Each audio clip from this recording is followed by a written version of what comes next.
Hey, welcome back into the Shopfix channel, a community joined together for the love of woodworking.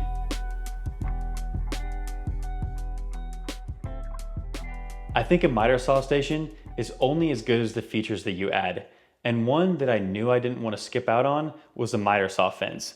And I'm absolutely loving the design of this fence. It looks good, it's accurate, and it's fully adjustable.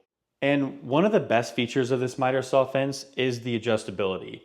So to get the measuring tape right on, I can actually loosen these bolts right here, and then this piece of wood slides left and right. And so once I have that measurement dialed in perfectly, well, I can just tighten the bolts. So that's how the measuring tape has adjustability, but the whole fence itself also has adjustability. So if I loosen the bolts in the back on these 90-degree supports in the back here, well, I can adjust this miter saw fence left and right and get it dialed in perfectly and then just tighten the bolts. Now, I've been excited about a lot of parts of this build, but this custom auxiliary fence, man, this thing turned out sweet. To start, I grabbed a 4-foot long aluminum extrusion, the kind that's basically a T-Trax overachieving cousin, and attached 3 90-degree slotted metal brackets to the back. The bolts slide neatly into the channels of the extrusion, and once everything's tightened down, this thing isn't going anywhere. After drilling, I dropped in the mounting bolts and secured the aluminum to the 90-degree supports. Since these are slotted, it gives me that full adjustability front to back. With that secured into place, it was time to mount the plywood face onto the front of the aluminum. I used a 3-inch wide plywood strip that matches the cabinetry for a clean built-in look.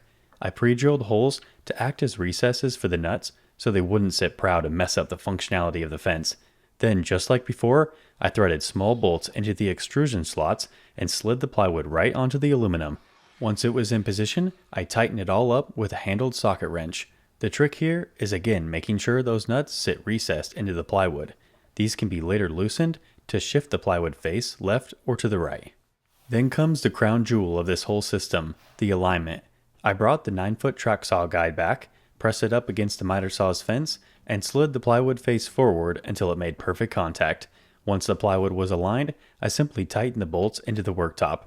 That ensured it was dead in line with the saw's factory fence.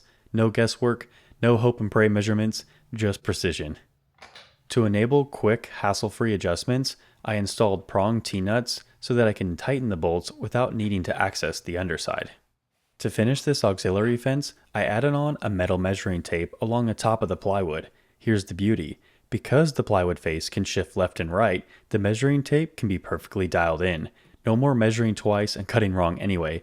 Now you can just slide on a stop block and slice with total confidence. Seriously, being able to trust your setup every single time, that's what makes this station feel next level.